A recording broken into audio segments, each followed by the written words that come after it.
Hello and welcome to Your New Jersey. I'm Lisa Marie Falbo. On today's show, we're talking about the power of words and how one New Jersey entrepreneur turned a simple idea into a national movement of kindness and self-love. Adriana Carrig is the founder and CEO of Little Words Project, a jewelry brand that started in her parents' Livingston basement and is now sold in major retailers with celebrity fans. But at its heart, this brand is about something much deeper, empowering people through words and building a community of kindness. Adriana is here to tell us all about her journey, which started right here in the Garden State. Adriana, welcome to the show. Thank you so much for having me. I'm so excited to be here. Well, this is such a full circle moment because you visited us when we were in Fairfield pre-COVID, just when your brand started taking off, and now you're a household name. Yeah, I wouldn't go as far as that, but we're certainly on our way, and it's been quite the journey for those first 5 years, and now the last 5 have been absolutely insane as well. But yeah, I'm very excited to be back here and to see the familiar face that took a chance on us then. So thank you.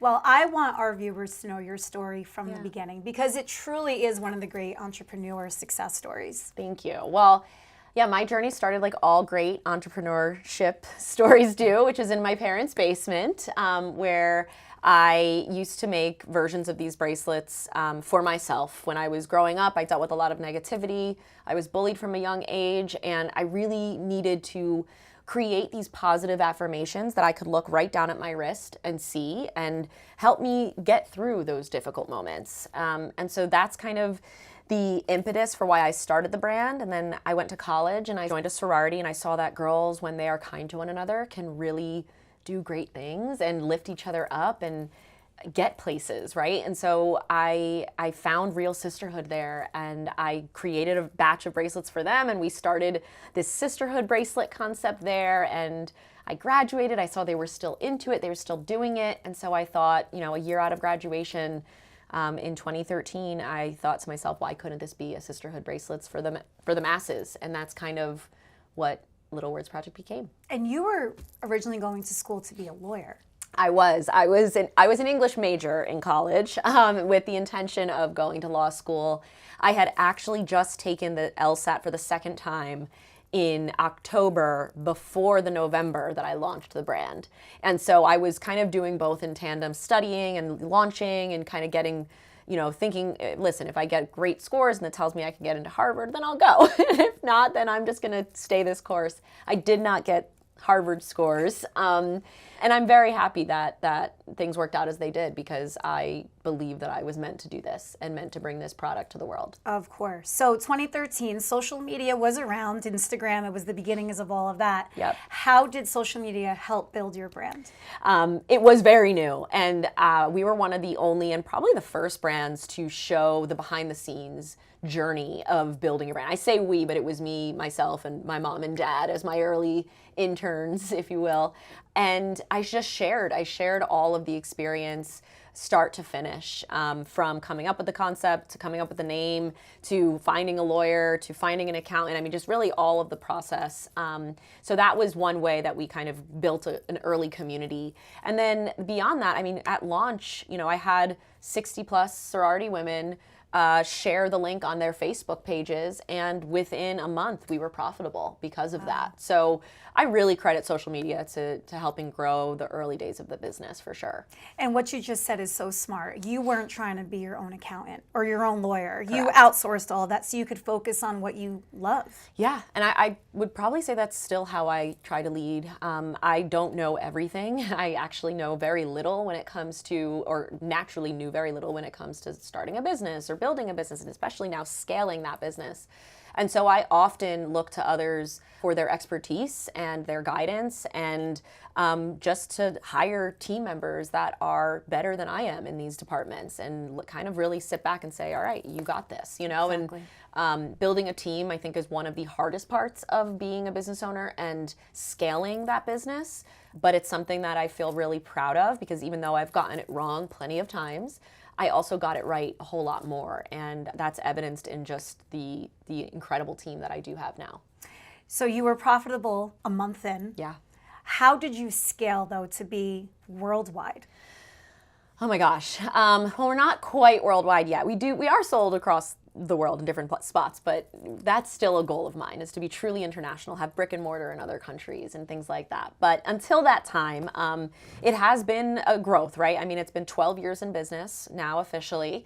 But yeah, it was really just, like I said, outsourcing when I needed help, hiring when I needed more hands, and not really being too freaked out about, do I have a business plan for this? Have I done a SWOT analysis for that? You know, really just trying to disengage from everything I thought I knew about business and just learn by doing. Mm-hmm. And I have applied that through the last decade of being in business, and it's helped. And there's been obstacles, personally, professionally, a pandemic. Mm-hmm. How did the pandemic affect? On the one hand, it helped us see that the customer is interested in this type of uplifting, positive, powerful product that we are, right? Because we're more than a word bracelet. We are meant to inspire, to uplift, to help you through life's difficulties. And nothing is more difficult than navigating a global pandemic from inside of your home.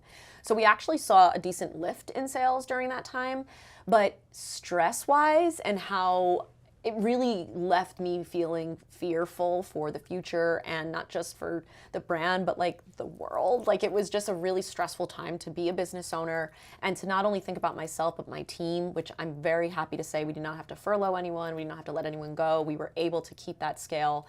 And that has a lot to do with our community and kind of calling upon them and saying, hey, listen, if you've got the dollars to spend and you're looking to bring joy to your day, then shop with Little Words Project. And they really showed up for us. During that time, what was the word, the bracelet, that people really resonated with? You know, strength has been a #1 bestseller for us since the very beginning days. Like, that was it. So strength over the years has really just continued to be at the top of the list because of the purpose of the brand, right? You're meant to wear it to lift you up, get you through, and then one day when you no longer need that or someone else needs it more, the idea is to pass it on.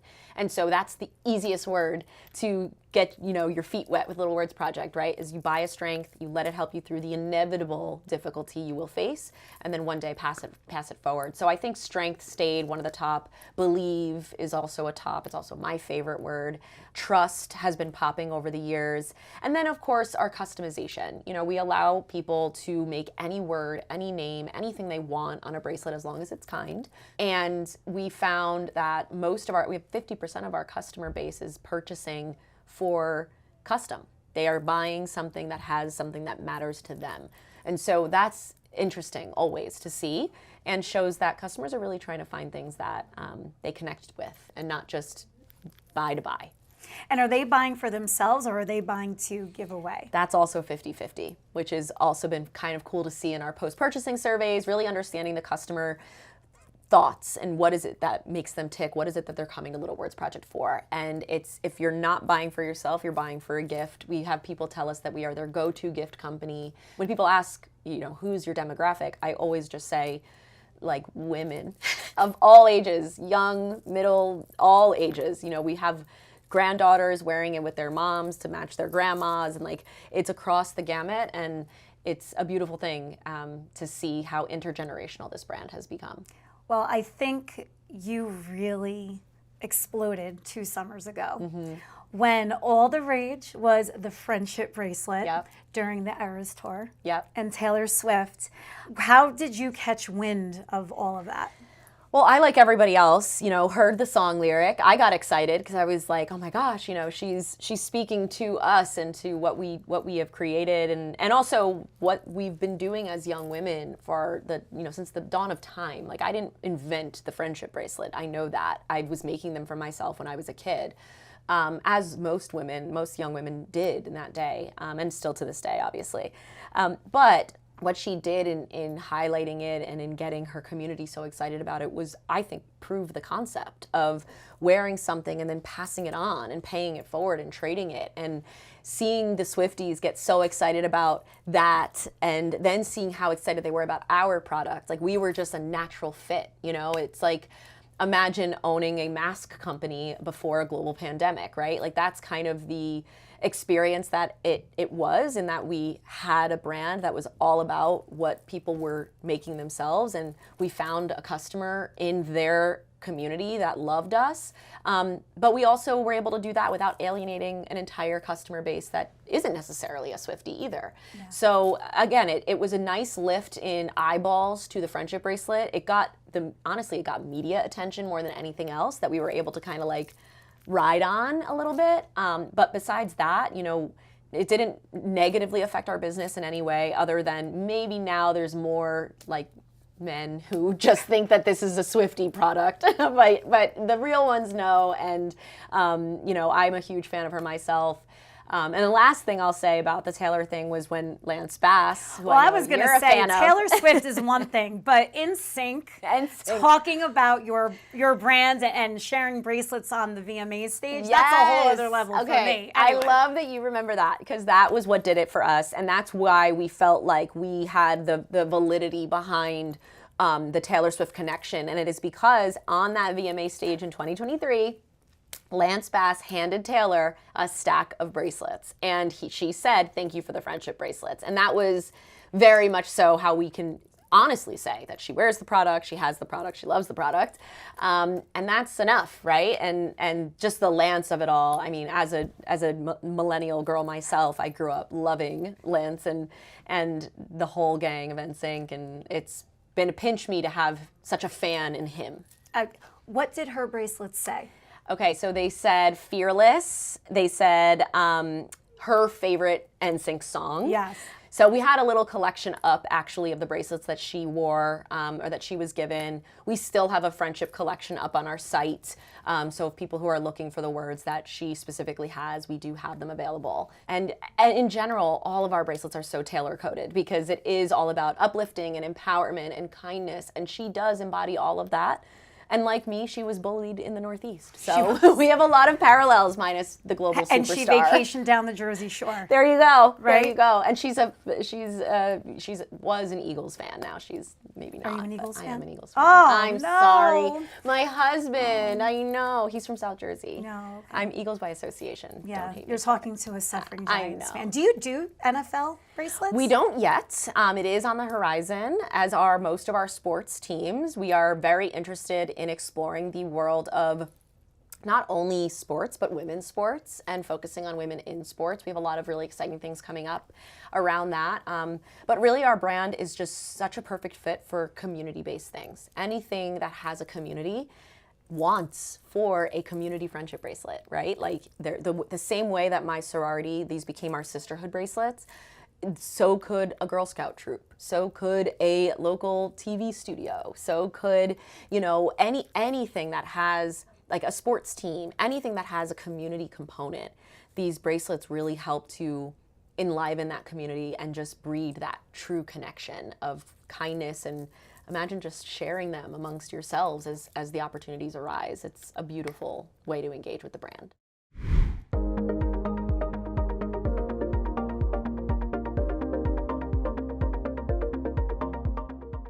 The bracelets are so gorgeous. And my next question is, how do you stand out? Because so many people make friendship bracelets. There's so many brands. I feel like as an outsider, the market is saturated, but you still stand out.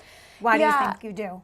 I think we were the first to market, honestly. Like, we are the original, and we own that. I do believe that I know that I was among the very first to commodify the concept of a friendship bracelet in this nature, where it has a concept behind it. We also call ourselves a word bracelet more than a friendship bracelet, because I guess I could say it's a community bracelet, right? Because the concept is to wear it and then pay it forward. On every single bracelet is a little gold tag, and that tag is unique to that bracelet. So you use that to connect the bracelet to our website. You put in your story, why you chose it. And then when you do trade it or pass it on, you can begin to track where it goes as the next person connects and the person after her connects. And that's not something anyone else has mastered. That's not something anyone else is doing. That came to me in the middle of the night, like in one of those like aha out of bed moments that I remember rolling over. I grabbed my phone and I wrote it in my notes app, like a code that you could trace the bracelet with.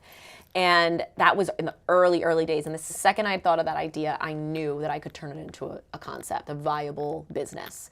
because that was the X factor, and that still today remains the X factor. That's what we've managed to do. We have a lot of really exciting products coming out. We have 14 brick and mortar retail stores that no one else is achieving at that scale and stage. We are by far the largest manufacturer of beaded bracelets, I would say, in the country when it comes to this product. No one else is doing it like we are. So at the end of the day, being first to market helps stand out, and people know us as such, and that is helpful. How many bracelets are you making a year?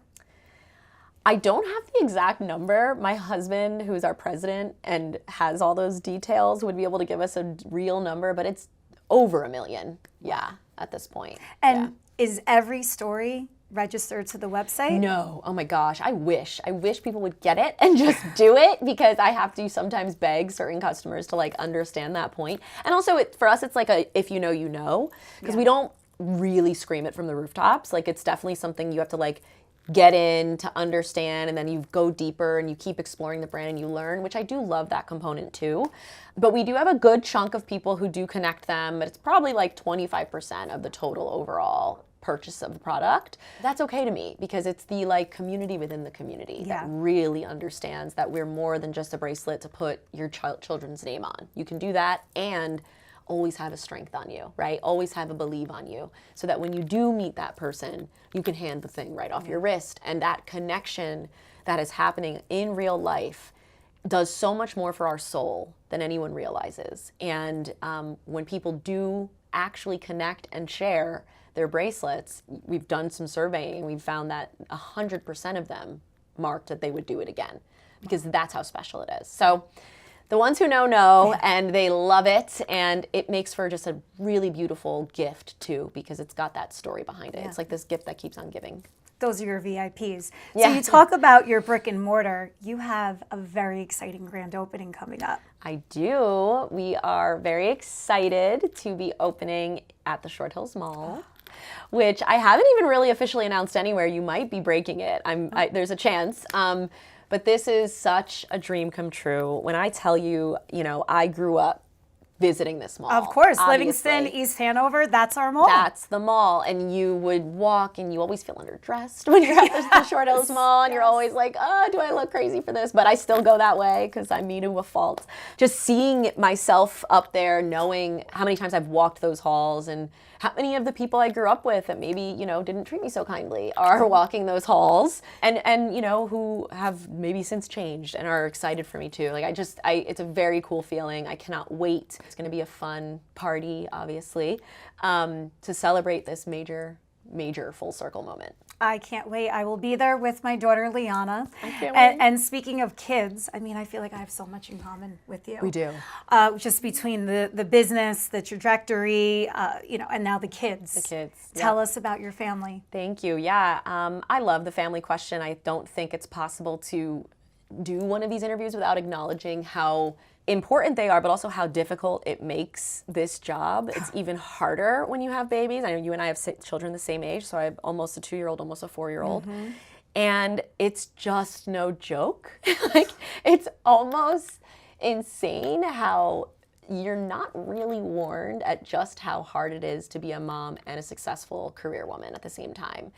And nobody really tells you that you will fail at one or the other. Like, if you're really good at one, you're definitely dropping the ball at the other, and that's okay.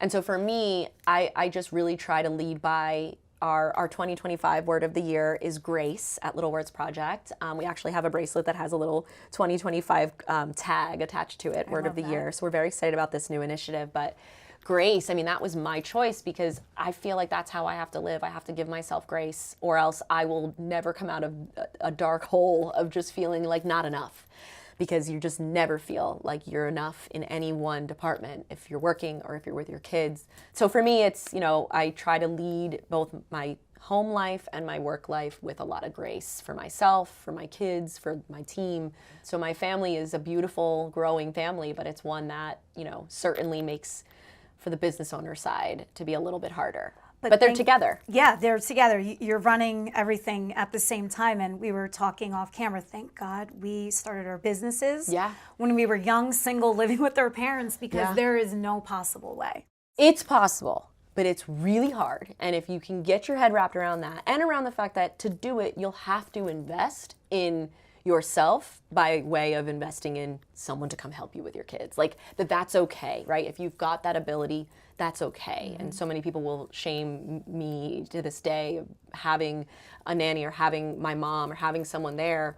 But it's like, I don't want my kids to be without, and I don't want myself to be without, because I do value my job and my career in this role that I have created for myself. And so, I don't know, it's doable, but not without help. But you know what, as hard as it is and exhausting, I don't know about you, but it's actually enhanced my business and made it even better, because you don't have time for the BS. You don't have time to make quicker decisions. You make quicker decisions. You say no a lot easier. Yep. And those were issues that I had pre-kids that I mean, it's always a work in progress, but it's definitely a lot better than it was. Oh yeah, no, I was so much more willing to like drop things out on a dime and just go fly across the country to do something that I thought would get me somewhere, but it didn't at the end of the day. And it's actually made for like a much smaller room for error, but it makes me better in that smaller zone, right? And so definitely, I think it's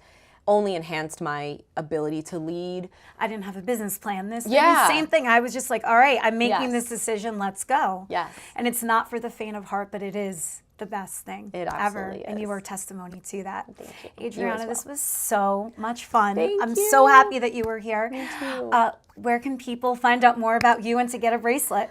Oh, that's easy. So you can find us on littlewordsproject.com. That's where we sell. We sell absolutely everything there. We have retail stores across the country, so be sure to look on our website. If you're visiting any of these fun cities like Nashville or Austin or Boston, there is a Little Words Project store there, and it's fun to kind of check out what we've got in exclusives in each city if you're traveling.